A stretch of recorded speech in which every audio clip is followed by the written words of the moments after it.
Whilst this may have been Colin Baker's first full season as the Doctor, he of course already had an introductory serial at the end of season 21, The Twin Dilemma. It's very fortunate they decided to trial his Doctor like this, because his abrasive, rude, overacting, closed off, and most shockingly, violent depiction of the character didn't go down well. As such, they knew in season 22 to tone this down. Across the season he slowly warms and becomes less dismissive of Perry. This did give us an arc to his character though, as he develops into being more gentle and caring. When you look at Doctor Who's contemporary shows from throughout the classic series, something becomes clear. The Avengers was 50-minute episodes, The Prisoner 50 minutes, Star Trek 50 minutes, UFO 50 minutes, Doomwatch 50 minutes, Moonbase 6 50 minutes, Space 1999 50 minutes, Blake 7 50 minutes. Doctor Who was still operating under a 25-minute episode serialised format, that by this point was only being used by miniseries such as Sapphire and Steel or The Tripods, or comedies such as Hitchhiker's Guide or Red Dwarf. Even in 1963 this format was already fairly outdated, and it was amazing Doctor Who was still using it. The move to doubling up the episodes had been trialled through the Davison era, with episodes becoming bi-weekly, and with Resurrection of the Daleks having 45-minute episodes to work around the Winter Olympics. But with this new Doctor, they finally did what had long been needed and made the series 13 45-minute episodes. 45 instead of 50 being because of the time that would have been taken by the credits, title and reprise. This meant that the writers now only had to worry about one cliffhanger, not three, but also Doctor Who was momentously returned to its Saturday night place between Grandstand and Jim Will Fix It. And so at 5:20 on the 5th of January 1985, attracting 8.9 million viewers, Attack of the Cybermen premiered.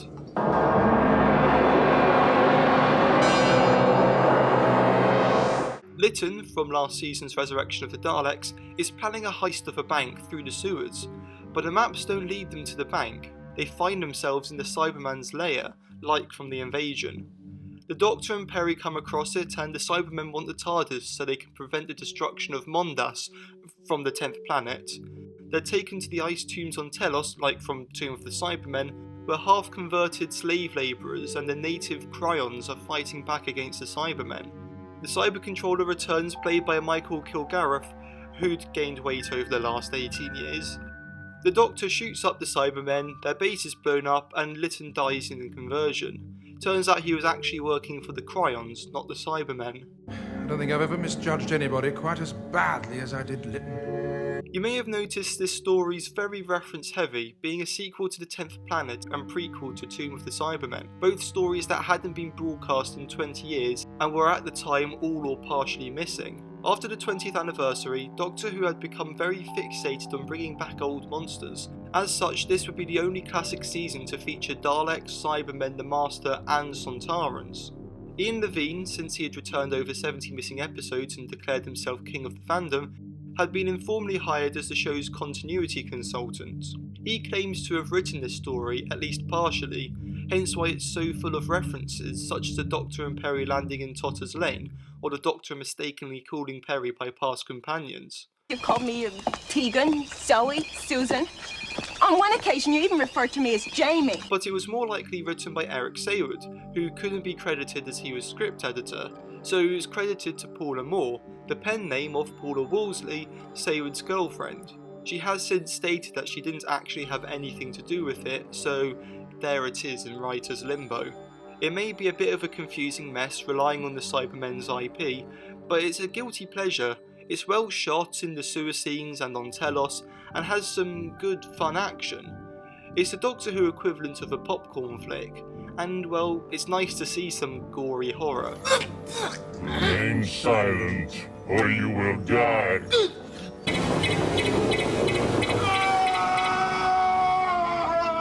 Rest assured this garnered plenty of complaints. Plus, it was clear from the get-go that these 45-minute episodes flowed so much better, even if it's obvious where they planned for there to be a cliffhanger. It also introduced a new design of Cybermen, these black stealth Cybermen who just stand around in the background. The Doctor's still pretty abrasive, but is a lot more manageable than he was before, and for once he fixes the chameleon circuit, but this wouldn't last.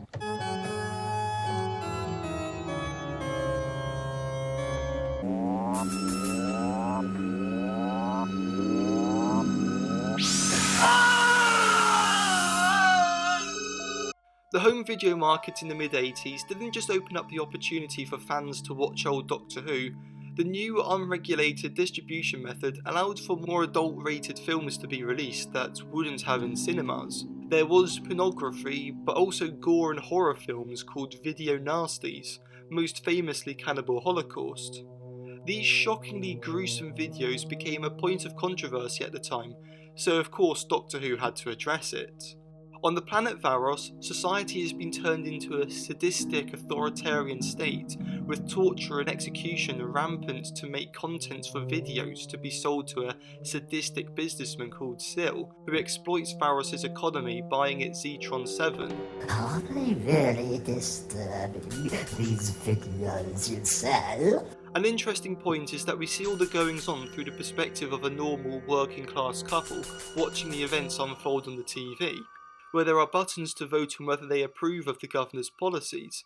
If unpopular, he gets tortured, and he can only survive a few blasts. The Doctor and Peri find themselves in this world and rescue Jason Connery, son of Sean, though not as good an actor. They navigate this torture chamber, being exposed to the horrors, such as the Doctor being hypnotised to dying of thirst, or Peri being made into a bird person. Philip Martin would have a thing for this. In the end, it turns out a second Zetron 7 deposit has been found, and Sil's ordered to buy at any price, bringing an end to his control of the market. 20 credits per unit.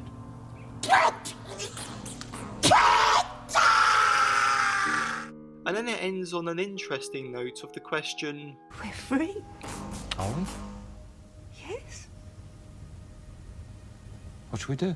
the only time a Doctor Who story has questioned what happens after the revolution when the Doctors wandered away.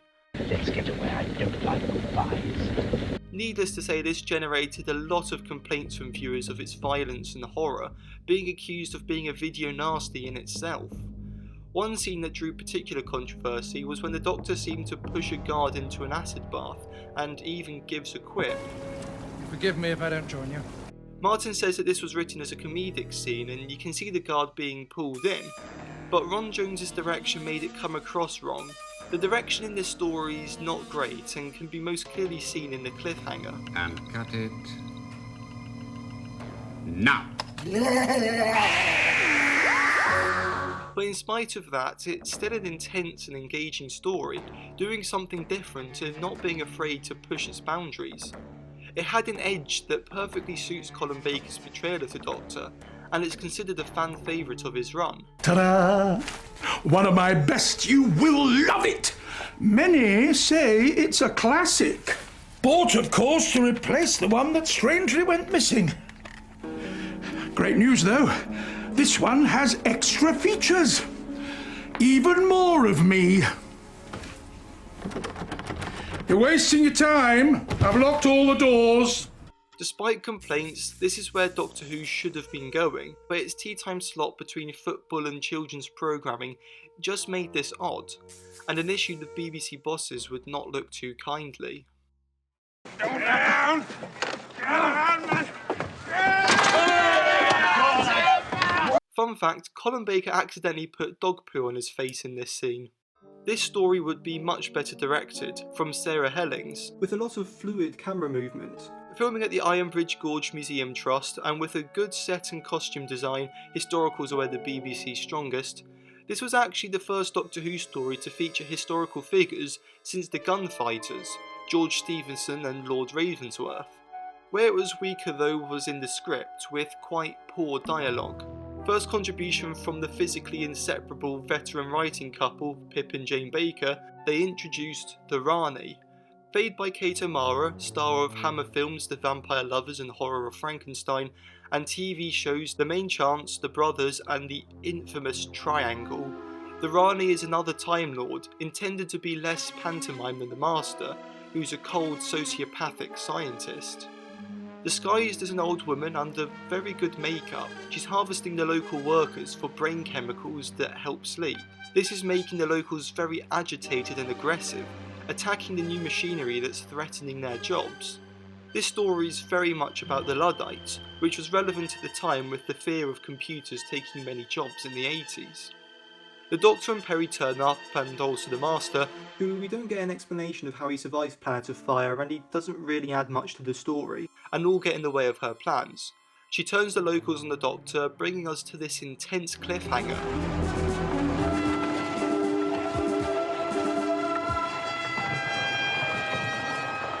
Which the following reprise is edited so differently as to just give a completely different series of events.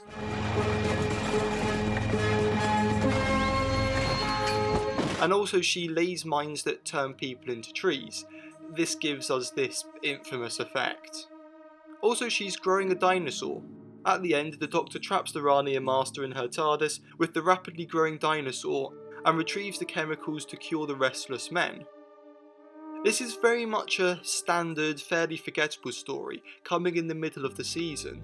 Its legacy would be for introducing the Rani, a character often wrongly criticised as being just a female master. Her character's actually very different, the mad scientist of the Time Lords, though due to the circumstances of her future episodes, she very much gets associated with the campy side of the show. Despite her few appearances, it's pretty much become a joke these days that any mysterious female character is speculated as being the Rani in disguise. Stop! I've come a long way for you.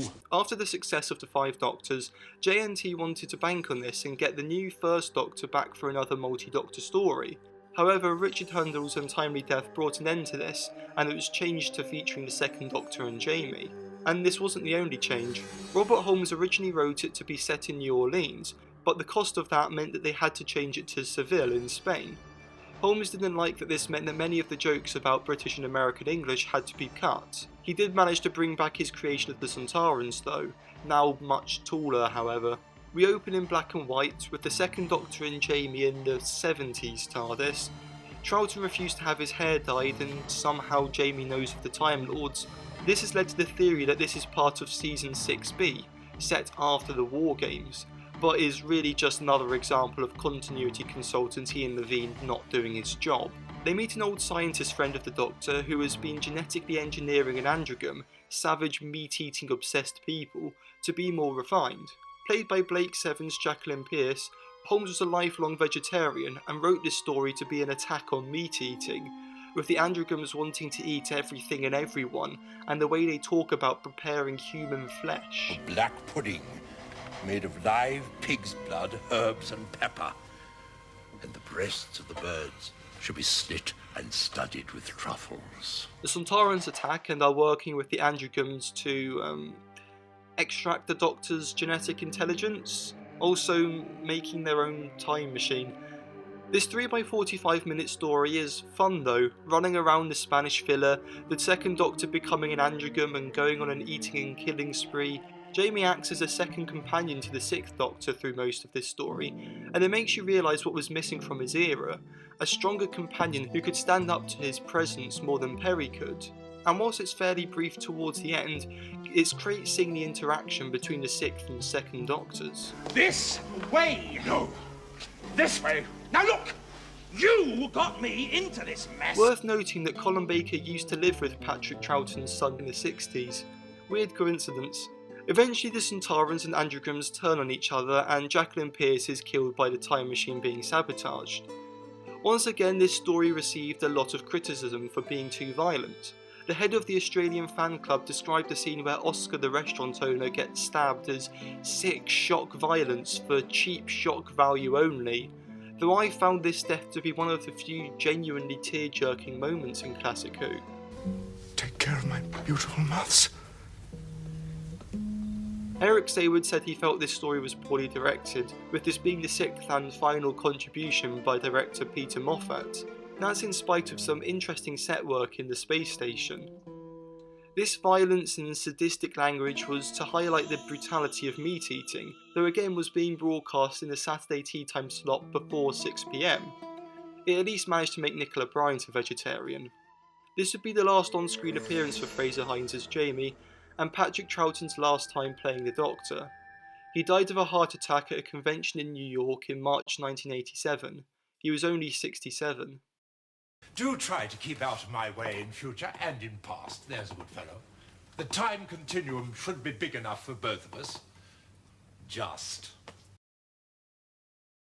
During the broadcast of this serial, Doctor Who would get a segment on the show that followed it on the schedule, Jim Will Fix It, a show where they help kids' dreams come true. They managed to produce a minisode with Gareth Jenkins, wearing a costume his grandmother made for him, called A Fix with Sontarans. This is notable for effectively being the only minisode of the classic series run.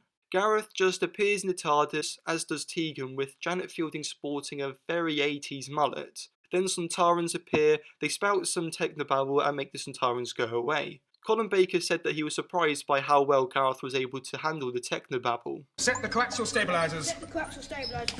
Charge the astral inducers. Charge the astral inducers. Then the presenter of the show appears. Doctor, look at the screen! The presenter of this show was later found to be one of the most prolific sexual abusers in British history, with around 600 known victims, mostly children. He's never been brought to justice, and the complacency of the BBC, schools, hospitals and charities is a dark stain on this country.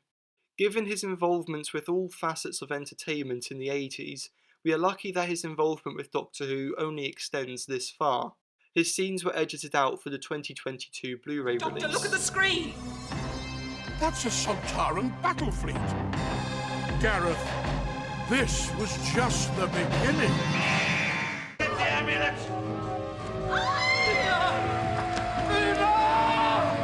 Fun fact, this story's title is an anagram of lame shit. While the previous story featured Jacqueline Pearce, this one featured Paul Darrow. He felt that Colin Baker's appearance in Blake 7 was over the top, so returned the favour as Malin Tecker, going over the top in a Rich III inspired performance. John Nathan Turner didn't like this and accused him of sending it up. The story was written by Glenn McCoy, a former paramedic who had written the 1982 novel Ambulance and done a couple of episodes of medical drama Angels. Saywood was concerned by his inexperience and was right to be so. This story is atrocious. The Doctor and Perry land on Carville, where the Third Doctor had previously visited with Jo Grant in an unseen story. This is a sequel to a story that doesn't exist. I've always felt it could have been a third Peladon story, but... The planet's now ruled by the Borad, who only appears on screens. Of course, this is actually a robot, and the real Borad looks like this. In an experiment years back, he accidentally fused with one of the planet's creatures, and he decides to try and recreate this accident with Perry so that he can mate with her. Yeah. There seemed to be a trend in the mid-80s of using the masked, facially disfigured villain trope. Whether this was somehow influenced by Andrew Lloyd Webber's Phantom of the Opera in 1986, I don't know, though it must be said that the Borad makeup is very good and Robert Ashby gives a decent performance. But other effects aren't as good, such as the stock puppet mandrels who Carfell is in a trade war with. People are executed by being thrown into the Timelash, this Christmas decoration, and at one point the characters go on a mission into it, and it looks like this. Yes, this was broadcast to 7 million people. I've got you! Just a bit further, Doctor!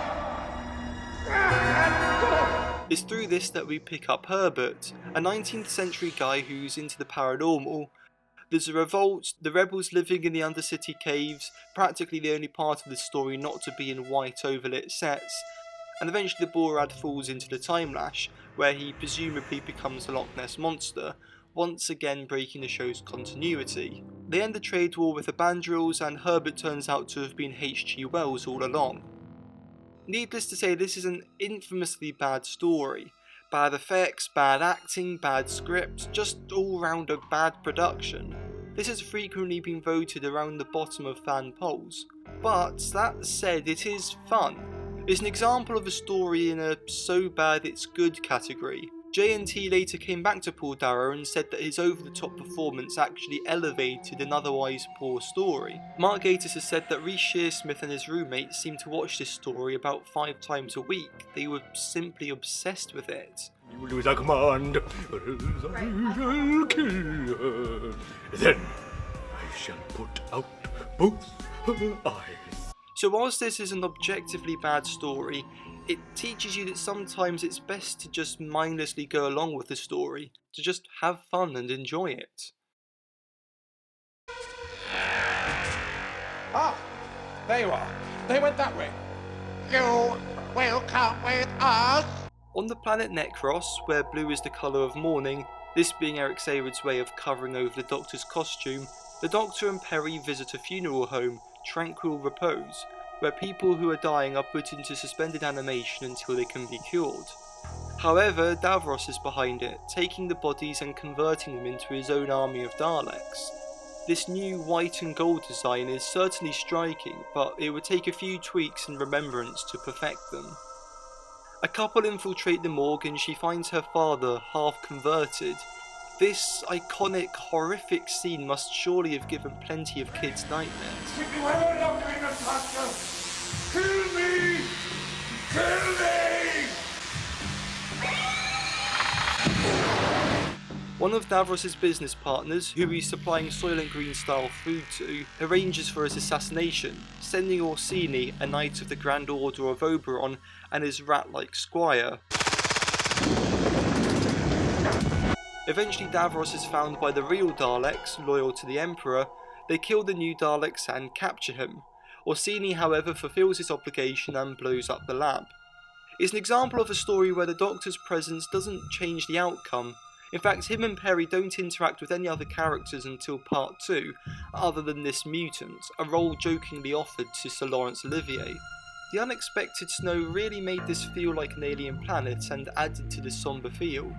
Clive Swift adds some levity, as does Alexei Style as the hospital DJ, though some people found him grating. Shut the fool up! I must say that whilst Vengeance on Varos is often quoted as the best Sixth Doctor story, for me it's Revelation. The dark atmosphere and design, the tension, the horror, the action, the score, Graham Harper proves himself as one of the greatest directors of Classic Who. This would be his last serial of the classic run, but he would return in 2006. And in classic Saywood style, almost everyone dies. While some of the effects were greatly improved by the DVD VFX upgrade, just what is that cliffhanger? This was a great story that rounded off the season. Season 22 may have been a bit messy, over-relying on existing villains and getting bogged down in continuity, and there may still have been some teething issues with the new Doctor, but overall it's one you can look back on fondly as a fan. It's fun, it's full of action and horror, and the 45-minute episodes just make it flow so much better. Part 1's had a lot more extended time in the TARDIS, for better or worse, though 25-minute rebroadcasts did end up with some funny added cliffhangers. Of course, it's this way.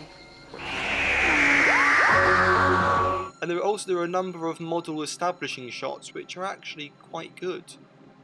But the biggest issue this season had was its time slot, just not being appropriate for it. Graham Harper was horrified when he found out his episodes would be getting shown at 5:20. I hate you! And its goofier, familiar franchise-minded approach may have been off-putting to non-fans. It was popular at the time, but in the coming years was seen as the start of a downturn due to events that it wasn't really to blame for. At the end of Revelation of the Daleks, the Doctor teases the next season's opener by telling Peri they're going to Blackpool. All right. I'll take you to... Or not. On the 25th of February 1985, John Nathan Turner was called into the office of the head of drama, Jonathan Powell. He was told that to make way for daytime programming, Doctor Who would be getting put on hiatus until the next financial year. The story from the BBC was that it was to divert money to other programmes, but of course, Doctor Who being the BBC's #1 moneymaker, this would only have left them with less money. Colin Baker said he felt this was Michael Grade, the controller of BBC One, putting his personal preference ahead of what people wanted and made money. Gary Downey said he felt this was just Grade trying to make a name for himself. John Nathan Turner was just upset and confused. So using Ian Levine as a middleman, he leaked it to the press.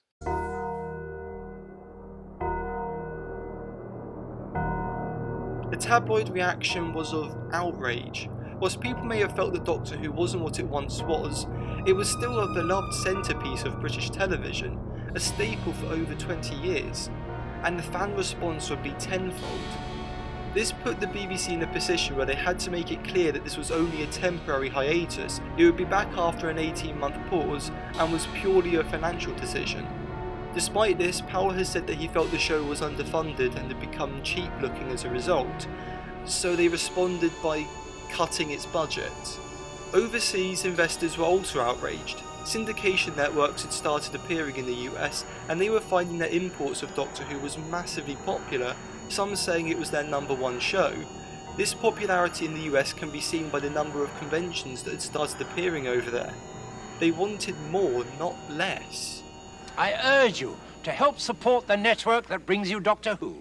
What's the next one? Doctor Who. Oh, yes. I hardly dare speak about Doctor Who. I know, you see, my I can. job is in jeopardy. You tell me what you think about Doctor Who. Oh, look, it's terrible. Every actor worth their salt wants to be on Doctor Who. Now, it says probably a year it's going to be shelved, but that's a long time. And what are we going to do? We all hope that apart from being asked to be on Coronation Street occasionally, we'll also be asked to be on Doctor Who. It's terrible.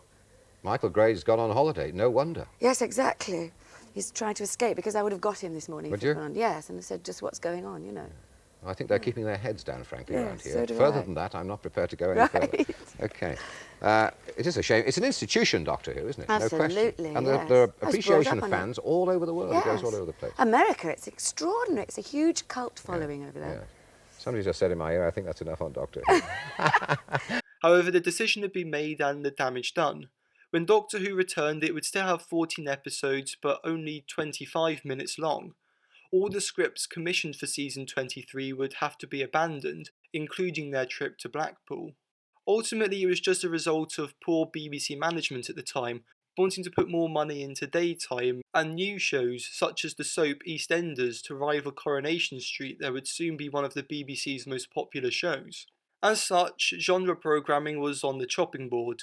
Grade and Powell had already cancelled the Tripods on the cliffhanger and almost cancelled Blackadder, instead moving it into an audience show which admittedly did improve it. But also the BBC stopped showing Star Trek The Next Generation midway through season 1, moving it to ITV where it became massively popular. The comedy series The Young Ones had to be listed as a variety show with music acts, as that department had spare money whilst comedy was skint. The Saturday primetime slot at one point became reruns of Columbo.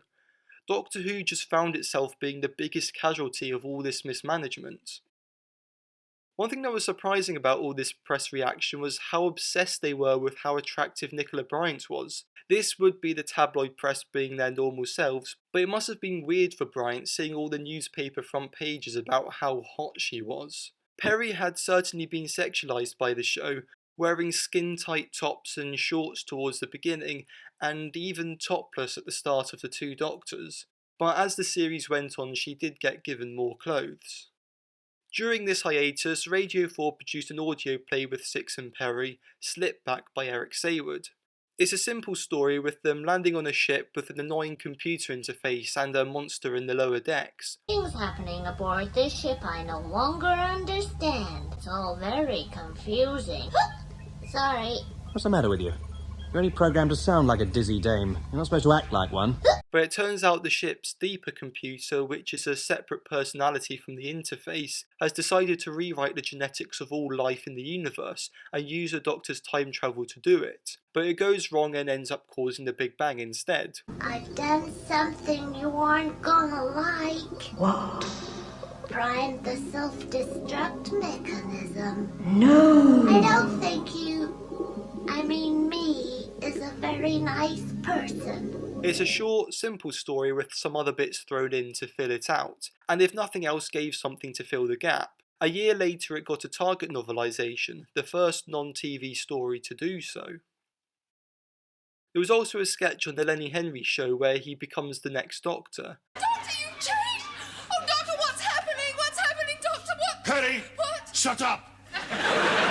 This sketch is definitely more of a parody than a mockery, having an understanding of the show and its wavelength. I am the Doctor. Great, because I've got this really nasty rash on my back. Working more with puns and tropes, with there being a Cyberman called Varos. Varos? And to finish off, Ian Levine, falling back on his day job as a record producer, was inspired by Band-Aid to make a charity single about how Doctor Who shouldn't be cancelled. It would make loads of money for the Ethiopian famine and show the BBC just how popular Doctor Who is. It was abysmal and failed to chart. It featured a bunch of C-list celebrities, I challenge you to name a single one, and Nicola Bryant just can't sing. Though the synth in it was performed by a young Hans Zimmer, who would go on to win a number of Oscars for his film scores. This song is now considered a joke and an embarrassment for all involved. Doctor in distress.